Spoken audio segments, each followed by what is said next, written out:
انسان کے اوپر مختلف حالات آتے ہیں. یہ زندگی خوشی اور غم سے مل کر بنی ہے. ایک ہی کام سب کو کرنا ہے، یعنی جینا ہے اور مرنا ہے.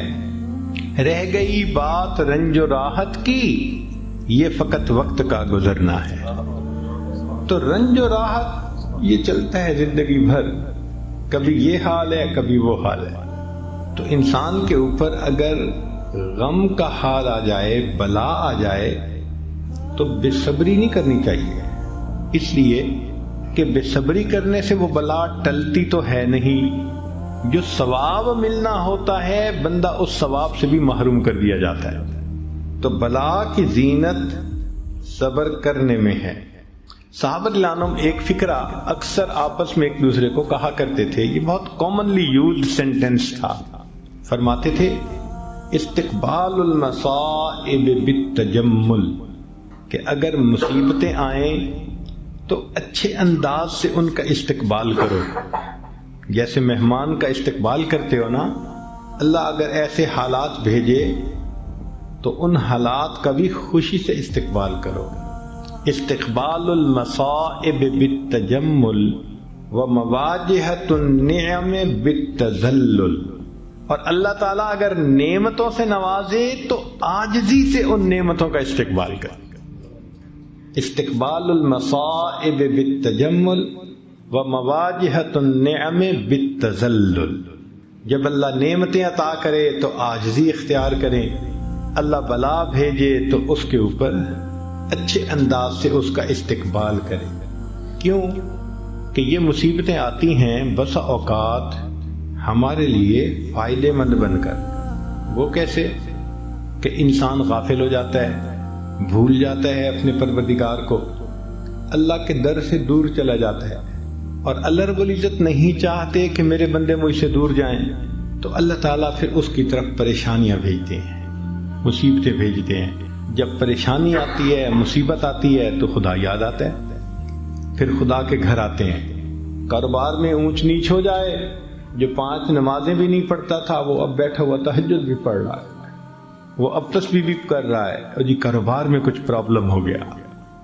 تو مصیبتوں اور پریشانیوں میں آ کے انسان اللہ کی طرف رجوع کرتا ہے. تو اللہ تعالیٰ بس اوقات پریشانیاں بھیجتے ہیں بندے کو اپنے در کی طرف متوجہ کرنے کے لیے.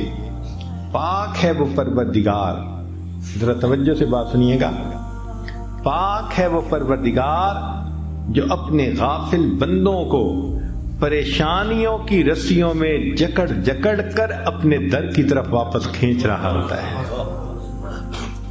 یاد رکھیں، خوشیاں سلاتی ہیں اور غم جگاتے ہیں. خوشیاں سلاتی ہیں اور غم اگر یہ غم نہ ہوتے پتہ نہیں ہم کس حال میں ہوتے. تو اللہ تعالیٰ یہ حالات چھوٹے موٹے بھیجتے رہتے ہیں کہ بندے ذرا متوجہ رہیں، غفلت میں نہ جانے پائیں.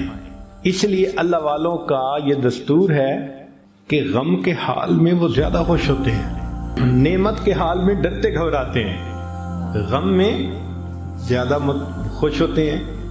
اس لیے کسی نے عجیب بات کہی کہ سکھ دکھاں تو دیواں وار، دکھاں آن ملائم یار. میں ان سکھوں کو دکھوں پہ قربان کر دوں، ان دکھوں نے مجھے میرے یار سے ملا دیا. اچھا یہ بھی ہو سکتا ہے کہ آپ نے یہ بلائیں مصیبتیں خود مانگی ہوں. آپ حیران ہوں گے کہ بلائیں مصیبتیں تو کوئی نہیں مانگتا، ہو سکتا ہے ہم نے مانگی ہوں.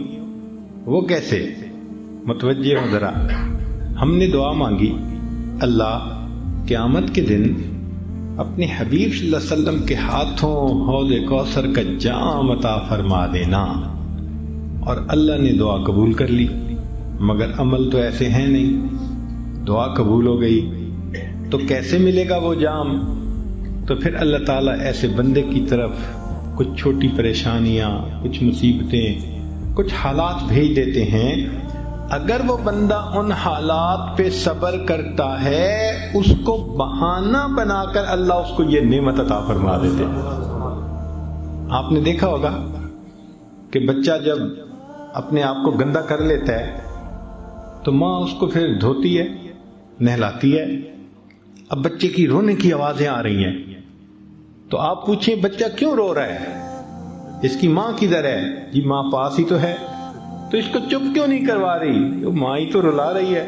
تو وہ کہے گا ماں تو بچے کو نہیں رلاتی، تو جواب ملے گا جی بچہ گندا ہو گیا تھا، وہ اس کو دھو کے اس کو محبت کی وجہ سے گندا نہیں دیکھ سکتی، وہ اس کو دھو کے صاف ستھرا کر کے سینے سے لگانا چاہتی ہے۔